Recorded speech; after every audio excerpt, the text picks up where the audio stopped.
고백합시다. 주바라기 훈련. 주바라기 훈련. 네, 주바라기 훈련. 우리 해바라기라는 식물을 잘 압니다. 우리가 보통 자연 시간에 양성주광성, 음성주광성 이런 이야기를 많이 배우죠. 그래서 양성주광성이라는 것은 식물이 빛이 있는 곳을 향하여 이렇게 머리를 방향을 돌리는 현상. 이를 갖다 양성주광성. 근데 이제 바퀴벌레나 이런 어떤 그런 생물들은 빛이 있는 곳을 싫어하죠. 이건 이제 음성주광성 이렇게 말하죠. 그런 것처럼 오늘 말씀의 제목이 주바라기 훈련인데요. 주바라기. 우리는 주바라기라는 말을 자주 하죠. 주바라기라는 뭐라 음식점, 카페 이름도 있고 그러죠. 주님을 바란다. 해바라기가 해를 바라면서 이렇게 방향을 트는 것처럼 주바라기라는 말은 주님을 바라보면서 행동이나 생각을 이렇게 하나님께 맞춘다 라는 그런 의미가 있습니다. 자, 오늘 말씀은 1절부터 5절까지의 상황은 그일라 주민들이 블레셋 사람들에게 침공당해서 어려움을 겪고 있다라는 소식이 다윗에게 들려졌을 때에 다윗은 하나님께 여쭈었다. 두 번씩이나 여쭈었다고 그랬죠. 그래서 올라가서 구하리까 말리까. 내 하나님 가서 구해주라고 그러죠. 근데 그때의 상황은 다윗과 함께한 600명의 사람들도 사울왕에게 쫓겨서 그야말로 목숨이 경각에 달려있는 그런 위기의 상황이었음에도 불구하고 하나님 그런 상황에서도 가서 구해라 라고 말씀을 하셨죠. 그래서 어때요? 정말 힘겹게 올라가서 이제 결국 다윗과 함께한 사람들은 올라가면 안 됩니다. 지금 우리 상황이 어떤 상황인데요 라고 반대했지만 결국 다윗은 사람의 생각을 쫓는 것이 아니라 하나님의 뜻을 쫓는 그런 삶을 살았다.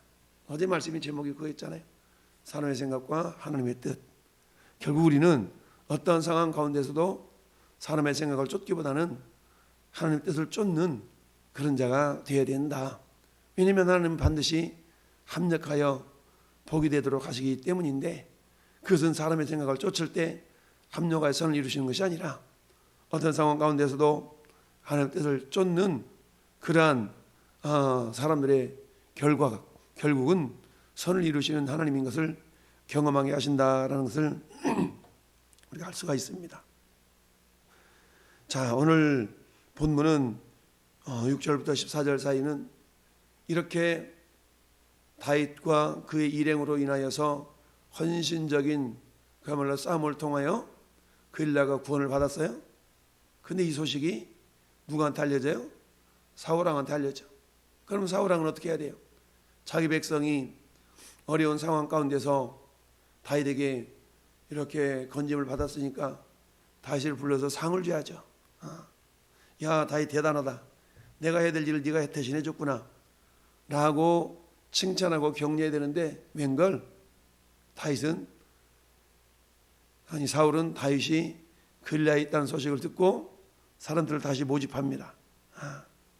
그러면서 7절에 다윗이 그일라에 온 것을 어떤 사람이 사울에게 알림해 사울이 이르되 하나님이 그를 내 손에 넘기셨도다. 그가 문과 문빗장이 있는 성읍에 들어갔으니 갇혔도다. 그일라라는 지형 자체가 이렇게 우묵하게 에워싸여 있는 주변에 어떤 산이나 이런 곳에 에워싸여 있는 그런 지역이었던 것 같습니다. 그러다 보니까 사울 생각에 이제는 어때요? 너 죽었다. 마치 뭐처럼 문과 문빗장이 있는 성읍에 들어간 것처럼. 그래서 그것을 마치 아전인수라 그러죠.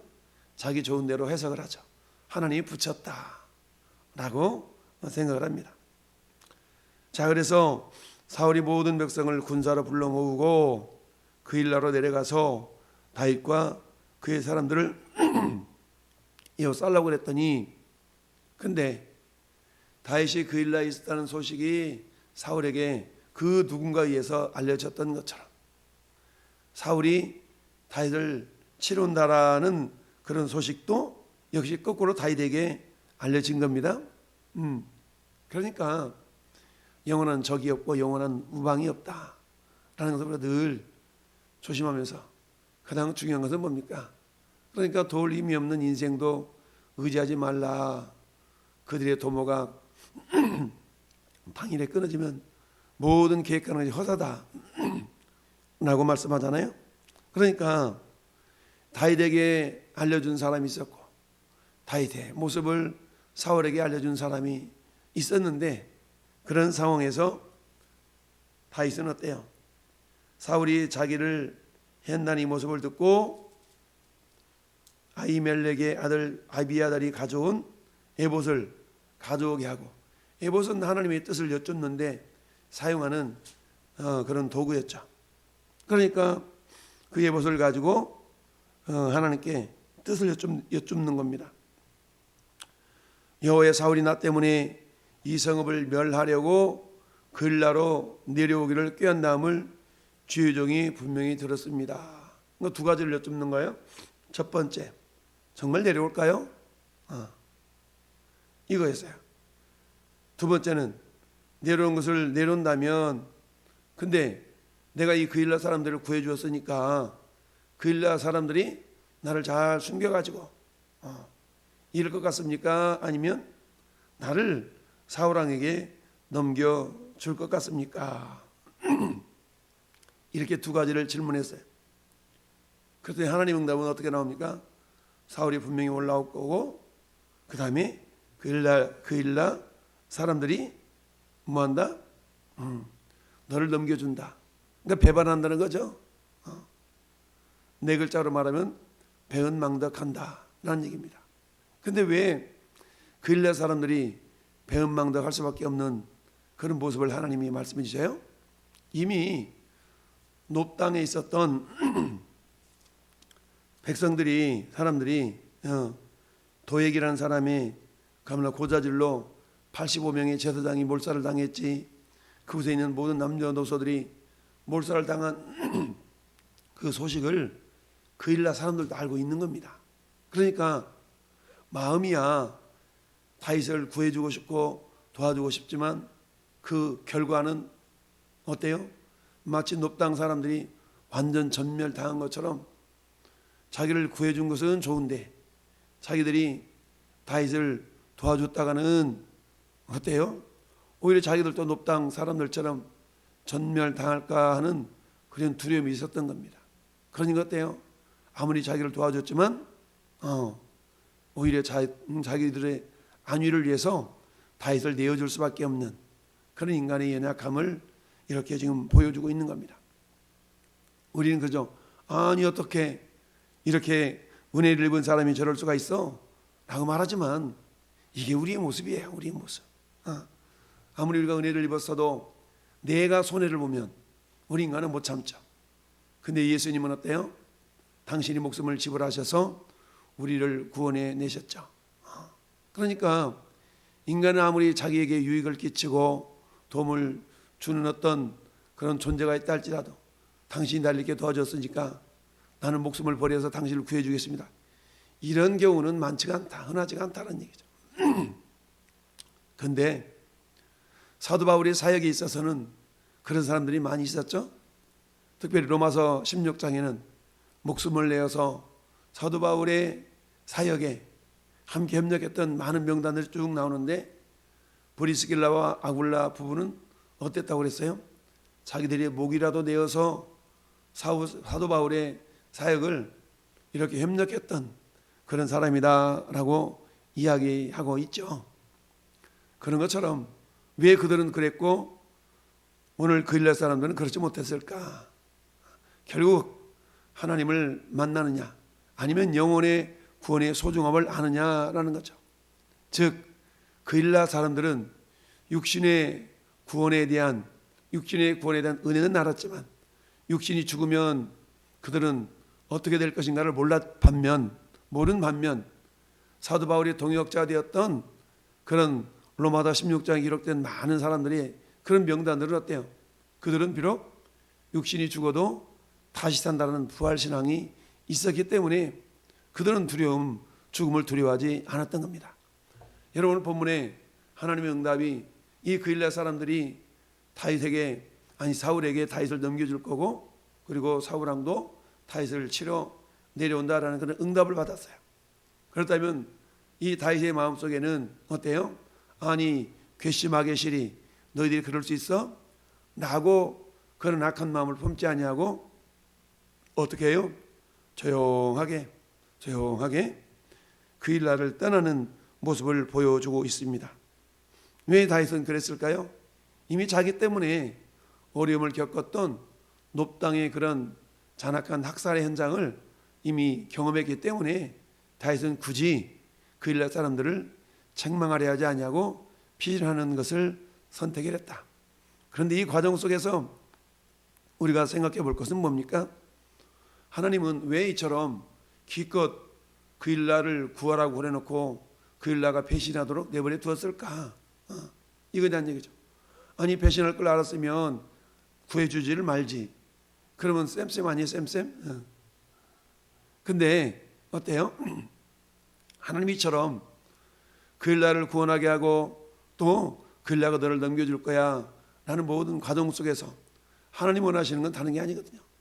힘들고 어려울 때, 고난 중에 있을 때에 결국 사람을 의지하지 말고 하나님을 의지하라는 겁니다. 이 영적인 원리는 오늘날도 마찬가지죠. 이걸 우리가 고상하게 표현해서 따라합시다. 주바라기 훈련. 그렇습니다. 하나님은 다윗을 위대한 왕으로 빚어가시는 과정인데요, 이처럼 하나님이 다윗을 성군으로 빚어가시는 그 과정 속에는 다윗의 믿음도 자라야 되겠고, 위기 상황 가운데서도 하나님을 바라봐야 되는 그런 믿음을 계속적으로 하나님이 다윗에게 공급해 주셨던 겁니다. 이런 과정이 있었기에 마침내 다윗이 30살에 성군이 될 수 있었던 거죠. 그렇습니다. 사랑하는 성도 여러분, 하나님 오늘날 우리에게도 이와 크게 다를 바가 없습니다. 저는 여러분도 역시 마찬가지죠. 우리는 흔히 너 그럴 수 있어, 저럴 수 있어, 내가 너에게 어떻게 했는데, 우리 이런 말들을 간혹 하기도 하고 듣기도 하고 이런 상황들이 있잖아요. 특별히 우리가 어제가 어버이날이었잖아요. 어버이날. 그러면 어때? 많은 부모님들이 생각하는 바가 뭡니까? 우리 자식들은 이랬으면 좋겠고 저랬으면 좋겠고 그런 마음들을 갖지만 실상 자식들은 또 그렇게 못하는 경우가 많이 있죠. 그럴 때 부모님들이 나타나는 반응이 두 가지일 수 있다는 얘기죠. 너 내가 어떻게 키웠는데 라고 하면서 서운해하는 그런 부모님들이 있는 반면에, 또 어떤 부모님들은 어때요? 야, 요즘 세상 힘들고 어려운데 왜 그래? 라고 자식을 생각하는 그런 부모님의 모습들도 있죠. 자, 어찌하든 그런 모습이 있는 것처럼 우리 하나님은 다윗으로 하여금 지금 다윗이 그냥 평범한 삶을 사는 그런 사람으로 하나님 이끌어 가신 게 아니라 이미 다윗은 기름을 부어서 이스라엘의 왕으로 선택받은 사람이잖아요. 그렇기 때문에 하나님은 다윗이 그야말로 하나님이 원하시는 그 왕의 수준에 이를 수 있도록 그야말로 세상말로 말하면 뺑뺑이를 돌리는 거고, 그리고 거룩한 표현으로 말한다면 하나님의 사람으로 그야말로 하나님만 바라보는, 어떤 위기 상황 가운데서도 낙심하거나 요동하지 아니하고 하나님만 바라보는 그런 신앙 훈련을 하고 있는 겁니다. 시편 50편에 환난 날에 나를 부르라, 내가 너를 건지리니 네가 나를 영화롭게 하리라 라는 그런 아삽의 신화, 또는 시편 34편에 여러분 여호와의 선하심을 맛보아할지어다 그에게 피하는 자는 복이 있도다 라는 그런 시편 34편 다윗의 시편이나, 이런 과정들을 통하여 결국 뭡니까? 하나님은 저와 여러분들이 어떤 상황 속에서도 우리 형편 상황을 바라보면서 그것 때문에 낙심하거나 어떤 사람 때문에 상처받아 가지고 이럴 수 있어요 저럴 수 있어요 그런 것이 아니라 반드시 합력하여 선을 이루시는 하나님을 의지하고 바라보라라는 그런 메시지가 오늘 본문인 줄 믿습니다. 그래서 오늘도 하나님은 주 바라기 훈련을 우리에게 보여주실 수가 있어요. 그럴 때마다 우리는 사람을 의지하는 대신에, 여러분 형편 자기가 가진 것을 의지하는 대신에 하나님만을 이렇게 잠잠히 바라봄으로 말미암아 시편 121편에 있는 것처럼 내가 산을 향하여 나의 눈을 들리라. 나의 도움이 어디서 올꼬? 나의 도움이 천지를 지으신 여호와에게서로이다. 라는 것처럼 시인이 눈을 들어 어디를 바라요? 산을 보리라. 산 어떤 산이며 성산이죠. 하나님의 진 성산을 바라본다라는 그런 개념이 있죠. 오늘도 마찬가지 하나님은 멀리 계신 하나님이 아니라 우리 안에 계신 하나님인 줄 믿습니다. 따라서 어떠한 상황 속에서도 우리가 구하고 찾고 문을 두드리는 그런 믿음의 자세를 견지할 때 우리 주님 말씀하시잖아요. 아무것도 염려하지 말고 오직 모든 일에 기도와 간구로 너희 구할 것을 감사함으로 하나님께 아뢰라. 그의 모든 지각에 뛰어나신 하나님의 평강이 그리스도 예수 안에서 너희 마음과 생각을 지키시리라. 여러분 지금 우리는 몇 장을 통해서 이 다윗이 자기 자신을 의지하고 때로는 형편을 의지하고 하나님을 의지한다고 했지만 그 의지한 모습이 연약했었는데 이제는 서서히 자기 자신을 의지하는 걸 내려놓고 하나님만을 의지하는 그런 믿음의 사람으로 이렇게 자라가는 걸 봅니다. 이런 것처럼 하나님도 우리를 때로는 그런 상황을 허락하신 이유는 우리로 하여금 하나님만을 바라보는 주바라기 신앙을 갖도록 하시기 위한 하나님의 방편인 줄 믿습니다. 오늘 하루도 하나님 우리를 주바라기 훈련의 과정을 통하여서 더 하나님께 귀하게 쓰임받는 믿음의 사람으로 빚어가시기 위함이다라는 걸 기억하면서 오늘 주님의 훈련의 현장에 담대하게 당당하게 잘 감당해내는 저와 여러분 될 수 있기를 예수님 이름으로 축원합니다. 아멘.